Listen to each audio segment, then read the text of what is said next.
ನಮ್ಮ ಶಿವಗಂಗೆ ಪಯಣಕ್ಕೆ ಒಂದು ಸುಂದರವಾದ ಆರಂಭ ಮಾಡೋಣ ಅಂತ ಮೊದಲಿಗೆ ದೇವಸ್ಥಾನದ ಮುಂದೆ ನಮ್ಮ ಬೈಕುಗಳನ್ನು ನಿಲ್ಲಿಸಿ ದೇವರ ದರ್ಶನ ಪಡೆದು ಪೂಜೆ ಸಲ್ಲಿಸಿ ನಂತರ ನಮ್ಮ ಪ್ರಯಾಣವನ್ನು ಶುರು ಮಾಡಿದ್ವಿ.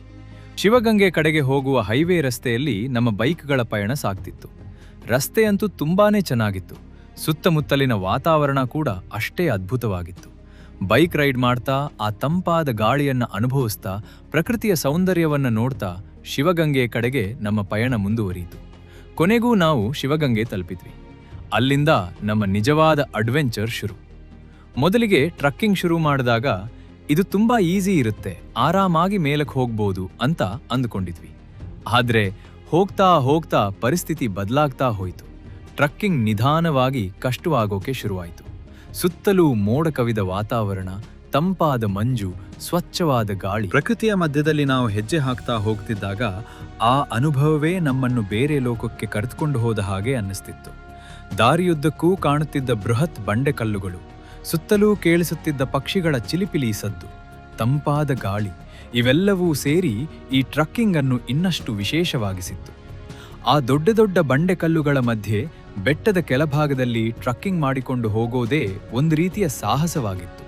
ಮೇಲಕ್ಕೆ ಹೋದಂತೆಲ್ಲ ಪ್ರಕೃತಿಯ ಸೌಂದರ್ಯ ಇನ್ನಷ್ಟು ಹೆಚ್ಚಾಗ್ತಾ ಹೋಯಿತು.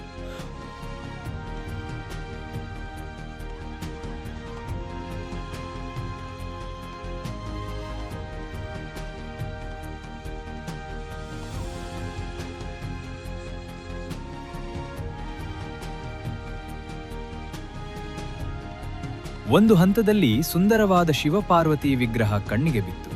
ಆ ದೃಶ್ಯ ನೋಡಿದ ಕ್ಷಣ ವಾವ್, ಇದೇನೋ ಒಂದು ಅದ್ಭುತ ಅನುಭವ ಅನ್ನಿಸ್ತು. ಅಷ್ಟೇ ಅಲ್ಲ, ಇಲ್ಲಿನ ವ್ಯೂ ಪಾಯಿಂಟ್ ಅಂತೂ ಹೇಳೋದೇ ಬೇಡ. ನಿಜವಾಗ್ಲೂ ಹೇಳಬೇಕು ಅಂದ್ರೆ ನಾವು ಬೇರೆ ಯಾವುದೋ ಲೋಕಕ್ಕೆ ಬಂದಿದ್ದೀವಿ ಅನ್ನೋ ತರಹದ ಅನುಭವ. ಸುತ್ತಲೂ ಬೆಟ್ಟಗಳು, ಪ್ರಕೃತಿ, ತಂಪಾದ ಗಾಳಿ, ಆಕಾಶದಲ್ಲಿ ಮೋಡಗಳು. ಈ ದೃಶ್ಯವನ್ನು ನೋಡ್ತಾ ನಿಂತಾಗ ನಮ್ಮ ಪ್ರಯಾಣಕ್ಕೆ ಇಷ್ಟು ದೂರ ಬಂದಿದ್ದು ಸಾರ್ಥಕ ಅನ್ನಿಸ್ತು.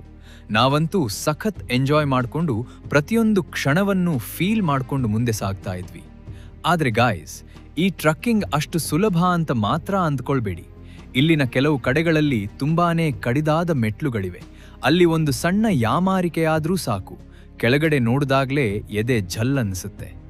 ಆದ್ರೂ ಆ ಭಯದ ಜೊತೆಯಲ್ಲೇ ಮುಂದೆ ಸಾಗೋದು ಅದೇ ಈ ಟ್ರಕ್ಕಿಂಗ್ನ ನಿಜವಾದ ಅಡ್ವೆಂಚರ್. ಇದರ ಮಧ್ಯೆ ಮತ್ತೊಂದು ಮಜವಾದ ವಿಷಯ ಏನಪ್ಪಾ ಅಂದ್ರೆ, ಅಲ್ಲಿನ ಕೋತಿಗಳು ಕೂಡ ನಮ್ ಜೊತೆಗೆ ಟ್ರಕ್ಕಿಂಗ್ ಮಾಡ್ತಾ ಇದ್ದವು. ಕೆಲವೊಂದು ಕೋತಿಗಳಂತಿಗಳಂತೂ ನಮ್ಮ ಹತ್ತಿರ ಬಂದು ನಮ್ಮ ಮೇಲೇ ಕುಳಿತುಕೊಳ್ಳೋಕೆ ಪ್ರಯತ್ನ ಮಾಡ್ತಿದ್ದವು. ಅದು ಒಂದ್ ಕಡೆ ಮಜವಾಗಿದ್ರೆ ಇನ್ನೊಂದ್ ಕಡೆ ಸ್ವಲ್ಪ ಭಯಾನೂ ಆಗ್ತಿತ್ತು. ನೀವೀಗ ನೋಡ್ತಿರೋ ಈ ಜಾಗ ನೋಡಿ ಎಷ್ಟು ಡೀಪ್ ಆಗಿದೆ ಅಂತ. ಇಲ್ಲಿ ಸ್ವಲ್ಪ ಯಾಮಾರಿದ್ರೂ ಪರಿಸ್ಥಿತಿ ಹೇಗಾಗತ್ತೆ ಅಂತ. ಅದಕ್ಕಾಗಿಯೇ ಇಲ್ಲಿ ಟ್ರಕ್ಕಿಂಗ್ ಮಾಡುವಾಗ ತುಂಬ ಜಾಗರೂಕರಾಗಿರ್ಬೇಕು. ಆದ್ರೂ ಈ ಎಲ್ಲ ಸವಾಲುಗಳ ನಡುವೆಯೂ ಶಿವಗಂಗೆ ಟ್ರಕ್ಕಿಂಗ್ ನಮಗೆ ಕೊಟ್ಟ ಅನುಭವ ಮಾತ್ರ ಅದ್ಭುತ.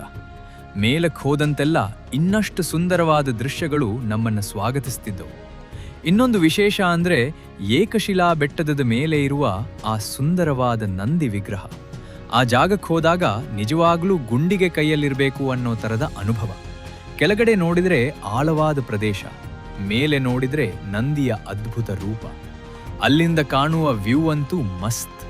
ನಿಜ ಹೇಳಬೇಕು ಅಂದ್ರೆ ಅಷ್ಟು ಎತ್ತರಕ್ಕೆ ಹೋಗಿ ಆ ದೃಶ್ಯವನ್ನು ಕಣ್ಣಾರೆ ನೋಡಿದಾಗ ನಾವಿಷ್ಟು ದೂರ ಬಂದಿದ್ ಯಾಕೆ ಅನ್ನೋದಕ್ಕೆ ಅಲ್ಲೇ ಉತ್ತರ ಸಿಕ್ಕಂತಾಯ್ತು.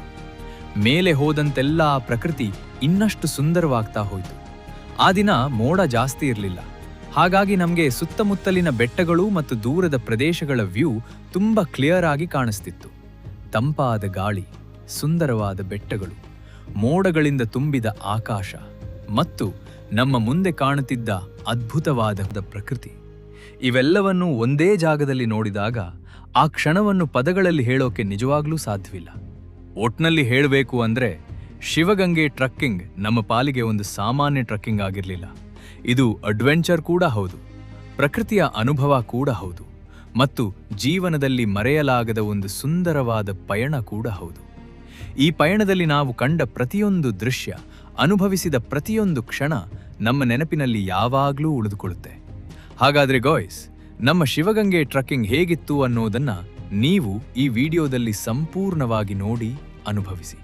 ವಿಡಿಯೋ ನಿಮ್ಗಿಷ್ಟವಾದ್ರೆ ಒಂದು ಲೈಕ್ ಮಾಡಿ, ನಿಮ್ಮ ಸ್ನೇಹಿತರ ಜೊತೆ ಶೇರ್ ಮಾಡಿ.